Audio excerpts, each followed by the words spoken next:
एक छोटे से गांव के किनारे एक बूढ़ी फकीर औरत रहती थी। लोग उसे सिर्फ अम्मा जी के नाम से जानते थे।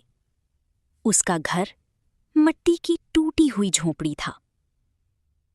वो हर सुबह लकड़ी के सहारे बाजार तक जाती थी। गांव वाले उसे थोड़ा सा खाना दे देते थे। अम्मा जी हमेशा खामोश और उदास रहती थी। किसी ने कभी उसे हंसते हुए नहीं देखा था। बच्चे अक्सर उसके पीछे आवाजें लगाते थे, मगर वो किसी को बुरा नहीं कहती थी। उसकी आंखों में अजीब सा दर्द छुपा था। गांव की औरतें उससे डरती भी थीं। कुछ लोग कहते थे कि वो पागल है, कुछ कहते थे कि उस पर कोई साया है, मगर हकीकत कोई नहीं जानता था। अम्मा जी कई सालों से अकेली जिंदगी गुजार रही थीं।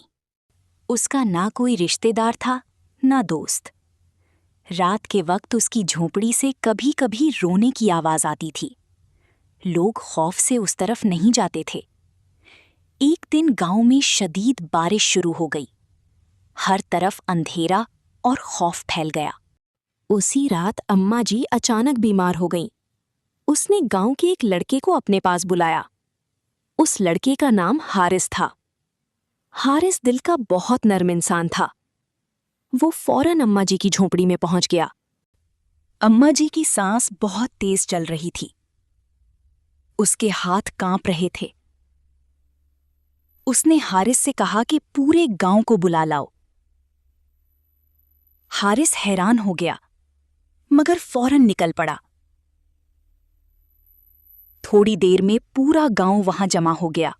सब लोग खामोशी से अम्मा जी को देख रहे थे। अम्मा जी ने कांपती आवाज में बात शुरू की। उसने कहा कि आज मैं अपना आखिरी राज बताऊंगी। ये सुनकर सब लोग चौंक गए। गांव के सरदार ने आगे बढ़कर पूछा कि कैसा राज? अम्मा जी की आंखों से आंसू बहने लगे। उसने कहा कि मैं हमेशा से फकीर नहीं थी। एक वक्त था जब मैं बहुत अमीर हुआ करती थी। मेरे शौहर शहर के बड़े जमींदार थे। हमारी जिंदगी खुशियों से भरी हुई थी। फिर एक रात डाकू हमारे घर में दाखिल हुए। उन्होंने सारा खजाना लूट लिया। मेरे शौहर ने मुज़ाहिमत की तो उन्हें कत्ल कर दिया गया। मैं अपने छोटे बेटे को लेकर भाग गई, मगर रास्ते में मेरा बेटा मुझसे बिछड़ गया। मैंने उसे बहुत तलाश किया, मगर वो ना मिला। उस दिन के बाद मेरी दुनिया उजड़ गई। मैं दर बदर भटकती रही। आखिरकार मैं इस गांव में आकर रहने लगी। लोग खामोशी से उसकी बात सुन रहे थे। अम्मा जी ने लरसती आवाज में मजीद कहा, मेरा बेटा आज भी जिंदा है। ये सुनकर सब लोग हैरत में पड़ गए। सरदार ने फौरन पूछा कि वो कौन है। अम्मा जी ने कांपते हाथ से एक शख्स की तरफ इशारा किया। वो शख्स गांव का सरदार खुद था। पूरा मजमा दंग रह गया। सरदार की आंखें हैरत से फैल गईं। अम्मा जी ने बताया कि उसके बेटे के बाजू पर चांद जैसा निशान था। सरदार ने फौरन अपना बाजू दिखाया। उसके बाजू पर वाकई वही निशान मौजूद था। सरदार के हाथ कांपने लगे। उसे यकीन नहीं आ रहा था कि एक फकीर औरत उसकी माँ है। अम्मा जी जोर जोर से रोने लगीं। सरदार भी उसके कदमों में बैठकर रो पड़ा। गांव वालों की आंखें नम हो गईं। सब लोग अपनी गलतियों पर शर्मिंदा थे।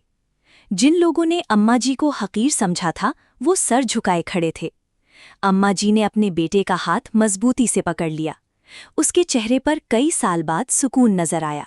उसने आहिस्ता से कहा कि अब मैं सुकून से मर सकती हूँ। चंद लम्हों बाद उसकी सांस रुक गई। पूरे गांव में खामोशी छा गई।